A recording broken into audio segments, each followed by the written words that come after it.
नमस्कार दोस्तों, सभी भाइयों को रवि भाई की तरफ से नमस्कार है। भाइयों, राम राम है, आदाब है, सब सत श्री अकाल है सभी को, चाहे वो किसी भी जात धर्म का हो। यहाँ जातिवाद का कोई मुद्दा नहीं है।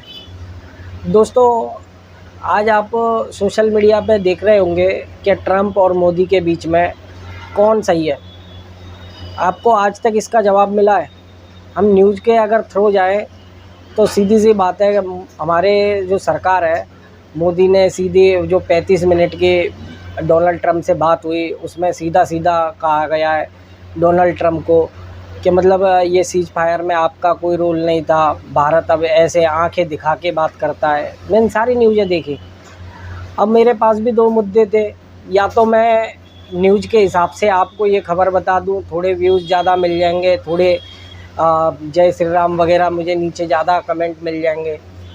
लेकिन दूसरा एक ऑप्शन था कि मेरा ज़मीर इसको मानना नहीं था, मेरा मन इसमें गवाही नहीं दे रहा है क्या शायद ये मामला गलत है। क्योंकि जब विदेश हमारे जो सुरक्षा सचिव ने जो प्रेस कॉन्फ्रेंस करके और ये बात का मतलब जो 35 मिनट की जो बात हुई थी उस पर पूरी बात बताई, तो मुझे कहीं तक लगा क्या सचिव ने फिर इंग्लिश में ये बात क्यों नहीं करी।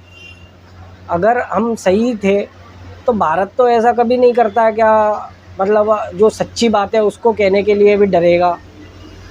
तो हिंदी में ही हमें क्यों समझाया गया, इंग्लिश में क्यों नहीं इस पे कोई बयान दिया, क्यों नहीं हमारे प्रधानमंत्री ने इस पर कोई बयान दिया है। आज आसिर मुनीर ट्रंप के साथ लंच पर जाते हैं, किस तरीके का अमेरिका हमसे बर्ताव कर रहा है, क्या हुआ वो आज तक हमने 89 जो विदेशी यात्रा करी है उसके अंदर 75 देशों से भी ज़्यादा देशों में जाकर हमने ये सब विदेश नीति अपनाई है। और अमेरिका में तो ख़ास करके 11 बार हम उसके पास गए और फिर भी ये नतीजा मिला है। 2 बार अमेरिका हमारे पास आया है, हमारे यहाँ डोनाल्ड ट्रंप 2 बार आ चुके हैं, आप सब जानते होंगे। तो फिर भी आज अमेरिका इस तरीके से मतलब पाकिस्तान का खुलकर साथ दे रहा है। तो अब इसमें कौन गलत और सही? क्या आपको लगता है क्या अगर मोदी ने जो मतलब हमारे भारत ने सीज फायर अगर पाकिस्तान ने करा तो क्या हमें इस मुद्दे पर बोलना नहीं चाहिए था? क्या जो ट्रंप जो क्रेडिट लेना चाह रहे हैं उस, चलो मैं उसको भी मानता हूँ, क्या उनकी तो बातें है ही नहीं भाई। अमेरिका क्या कर सकता है वो दुनिया जानती है, लेकिन हम क्या कर सकते थे? क्या आज की हमारी विदेश नीति सही है? आप एक बात बताना, हम जिस तरीके के 2 नाव पर सवार होके जा रहे हैं, तो क्या ये विदेश नीति आज हमारी सही है या कांग्रेस के टाइम पे सही हुआ करती थी, जहां एक बंदा बिल्कुल ही कुछ भी नहीं बोलता था और वो देश के प्रधानमंत्री थे मनमोहन सिंह, फिर भी 2008 में अमेरिका हमारे सपोर्ट में बयान देता है। जो मुंबई हमला हुआ था उसके बाद पाकिस्तान की झड़ी लगा देता है झाड़ने की, हमारे खुलकर सपोर्ट में रहता है। और आज हम इतना दोस्ताना होने के बावजूद भी, इसे 89 यात्रा करने के बावजूद भी, 11 बार अमेरिका जाकर ट्रंप से इतने बढ़िया रिश्ते होने के बावजूद भी आज अमेरिका पाकिस्तान की साइड में घुसते जा रहा है। क्या लगता है इसकी शुरुआत कैसे हुई? क्या ये राजनीति हमने ही नहीं चालू करी है? क्योंकि मैं देश को अगर मोदी मीडिया की तरह मैं गुमराह करके बताऊं तो मुझे नहीं लगता कि मेरा अंदर की आत्मा मुझे गवाही देगी क्या मैं सच बोल रहा हूँ। क्योंकि कहानी यह है, आप खुद देखो, कभी ऐसा हुआ है कि विदेश में जाकर किसी देश का प्रधानमंत्री किसी पार्टी को, जो जिस पार्टी से वो जीत के आता है उस पार्टी का समर्थन करता है, उसको वोट देने की बात करता है? हमारे मोदी ने वो भी गलती करी है कि हम वहाँ पर जाकर ये वोट बैंक की राजनीति करके आ गए, बिना इसके खौफ के क्या कल को अगर तख्ता पलट हो जाए तो दूसरी जो रिपब्लिक पार्टी है वो हमारे साथ क्या सलूक कर सकती है। उसके बाद में हम फिर रिपब्लिक पार्टी में भी घुस गए, फिर ट्रंप की तरफ भी चले गए दोबारा। तो भाई उसने जो हमें लौटाया है ना, ये उसी का आईना था जो सीधी तरीके से उसने हमें दिखाया है। लेकिन अब सवाल यह है कि हमारी जो विदेश नीति है क्या वो सही है? आपके हिसाब से क्या हमारी विदेश नीति सही लगती है? हमारी विदेश नीति भी हमारी राजनीति की तरह चल रही है, 80% हिंदू 20% मुस्लिम। 80% तो हमें जिता ही देंगे, हमें ज़रूरत ही नहीं है इनकी।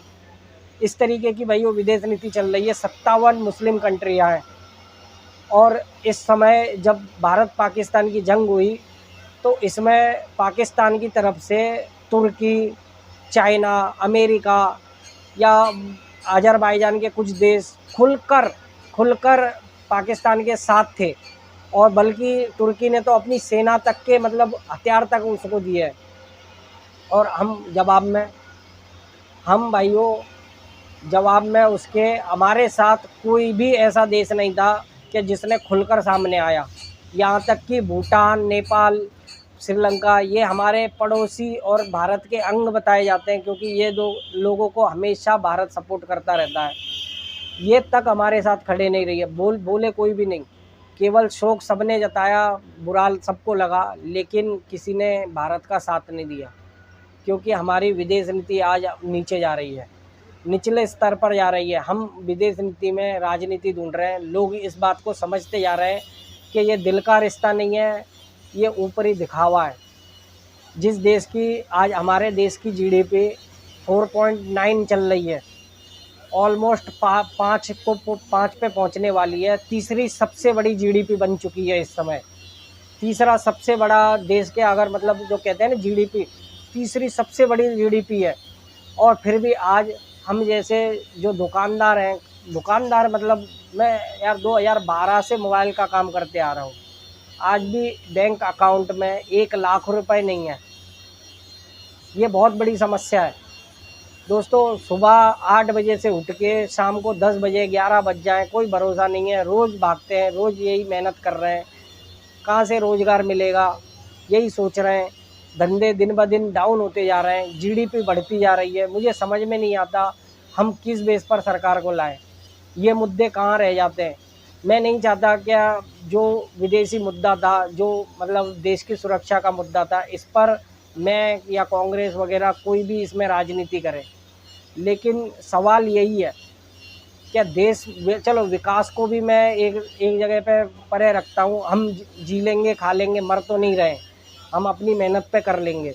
ये हमारी कमी है कि हम लोगों की तरह झूठ बोलना नहीं जानते हैं, नहीं तो और ज़्यादा कमा लेंगे। कमाने वाली कोई सिचुएशन नहीं है, कमा तो कचरा बीनने वाला भी कमा लेता है। मेन कहानी यह है कि आप देश की राजनीति कहाँ लेके जा रहे हो।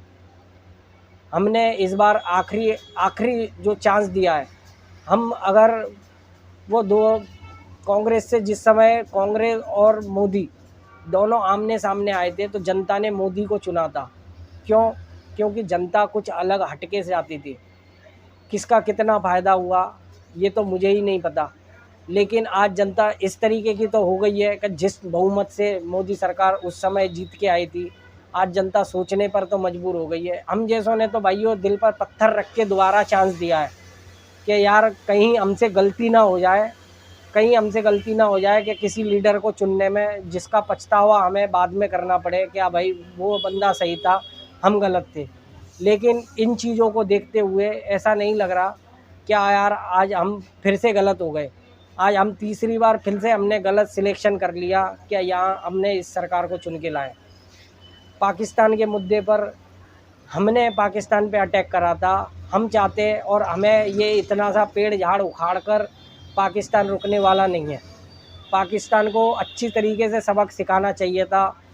पूरी जनता मोदी के साथ थी, पूरे जो पॉलिटिक्स थे इस मुद्दे पर मैं तारीफ़ करता हूँ, क्या हिंदू क्या मुस्लिम भाई सब पूरा देश एक हो गया था। फिर भी हम आज भी इसी पर अटके हुए हैं कि सीज फायर क्यों हुआ, सीज फायर क्यों करवाया।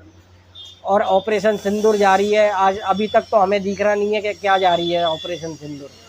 तो दोस्तों हकीकत तो ये थी किस तरीके की हमारी विदेश नीतियाँ हो रही हैं। भाइयों फिर से कह रहा हूँ मैं, इससे तो जो चुप रहने वाली जो विदेश नीति थी ना, जो मनमोहन सिंह की, मेरे हिसाब से वो बेटर थी, क्योंकि उसने अमेरिका को हमारे साथ खड़ा कर दिया था। और आज जो विदेश नीति है जो दोस्ती वाली, इस विदेश नीति ने पूरे वर्ल्ड के सारी कंट्रियाँ हौले धीरे हमारे से अलग होती जा रही हैं। वो मुँह पे कुछ और है, लेकिन जो हकीकत उनकी है वो कुछ और है, क्योंकि वो दोगलापन समझते जा रहे हैं हम, क्योंकि विदेश नीति में राजनीति घुसेड़ रहे हैं।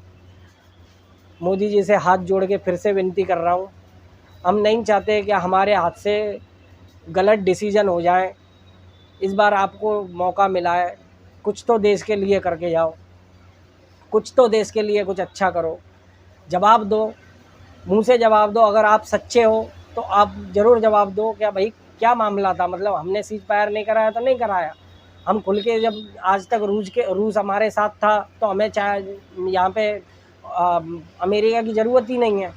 हम अपने पैरों पे बहुत कुछ खड़े हुए हैं, और अगर ये विदेश नीति का हिस्सा है तो फिर अमेरिका जो कर रहा है वो भी सही नहीं है।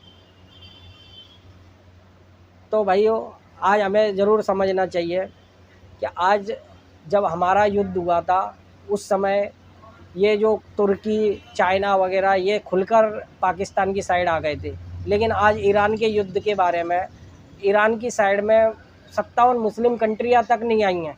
किसी ने खुलकर कभी नहीं कहा है कि मैं ईरान के साथ हूँ, क्योंकि इस युद्ध में अमेरिका इन्वॉल्व है। अगर अमेरिका के सामने ये इनकी औकात ही नहीं है बोलने की, सच्चाई तो ये है। बिल्कुल है कि नहीं भाइयों?